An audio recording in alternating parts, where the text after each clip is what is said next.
حضرت بلال رضی اللہ تعالیٰ عنہ سے کسی نے ایک دفعہ پوچھا کہ آپ نے پہلی دفعہ حضور کو کیسے دیکھا؟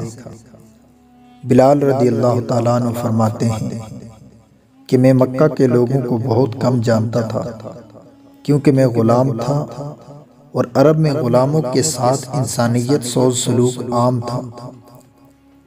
ان کی استطاعت سے بڑھ کر ان سے کام لیا جاتا تھا، تو مجھے کبھی اتنا وقت ہی نہیں ملتا تھا کہ میں باہر نکل کر لوگوں سے ملوں، لہٰذا مجھے حضور پاک یا اسلام یا اس طرح کی کسی چیز کا قطعی علم نہ تھا۔ ایک دفعہ کیا ہوا کہ مجھے سخت بخار نے آ لیا۔ سخت جاڑے کا موسم تھا اور انتہائی ٹھنڈ اور بخار نے مجھے کمزور کر کے رکھ دیا، لہٰذا میں نے لحاف اوڑھا اور لیٹ گیا۔ ادھر میرا مالک جو یہ دیکھنے آیا کہ میں جو پیس رہا ہوں کہ نہیں، تو مجھے لحاف اوڑھ کے لیٹا دیکھ کے آگ بگولا ہو گیا۔ اس نے لحاف اتارا اور سزا کے طور پہ میری قمیض بھی اتروا دی اور مجھے کھلے صحن میں دروازے کے پاس بٹھا دیا کہ یہاں بیٹھ کر جو پیسوں۔ اب سخت سردی، اوپر سے بخار، اتنی مشقت والا کام۔ میں روتا جاتا تھا اور جو پیستا جاتا تھا۔ کچھ ہی دیر میں دروازے پہ دستک ہوئی۔ میں نے اندر آنے کی اجازت دی تو ایک نہایت متین اور پرنور چہرے والا شخص داخل ہوا اور پوچھا کہ جوان کیوں روتے ہو؟ جواب میں نے کہا جاؤ اپنا کام کرو، تمہیں اس سے کیا، میں جس وجہ سے بھی ہوں۔ یہاں پوچھنے والے بہت ہیں لیکن مداوا کوئی نہیں کرتا۔ قصہ مختصر کہ بلال نے حضور کو کافی سخت جملے کہے۔ حضور صلی اللہ علیہ وسلم یہ جملے سن کر چل پڑے۔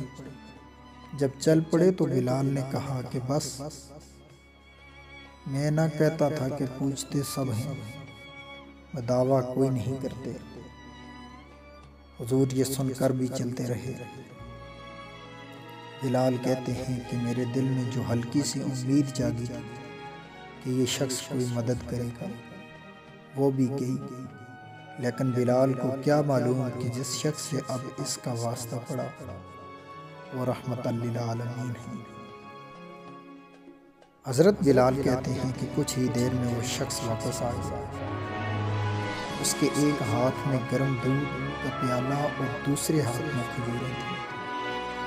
اس نے وہ کھجوریں اور دودھ مجھے دیا اور کہا کھاؤ پیو اور جا کے سو جاؤ۔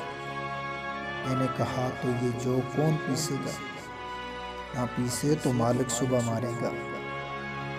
اس نے کہا تم سو جاؤ، یہ پسے ہوئے مجھ سے لے لینا۔ بلال سو گئے۔ حضور نے ساری رات ایک اجنبی حبشی غلام کے لیے چکی پیسی۔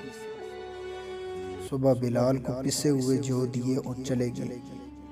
دوسری رات پھر ایسا ہی ہوا، دودھ اور دوا بلال کو دی اور ساری رات چکی پیسی۔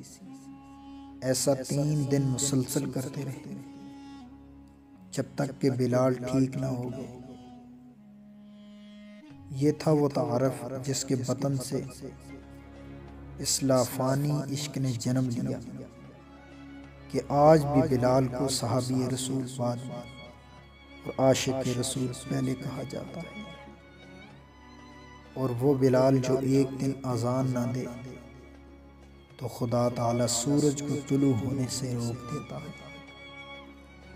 اس نے حضور کے وصال کے بعد اذان دینا بند کر دیا، کیونکہ جب اذان میں اشہد ان محمد رسول اللہ تک پہنچتے تو حضور کی یاد میں ہچکیاں بند ہو جاتی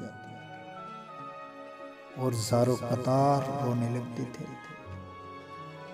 اثار اور اخوت کا یہ جذبہ اتنا طاقتور ہے۔ اللہ ہم سب کو عمل کی توفیق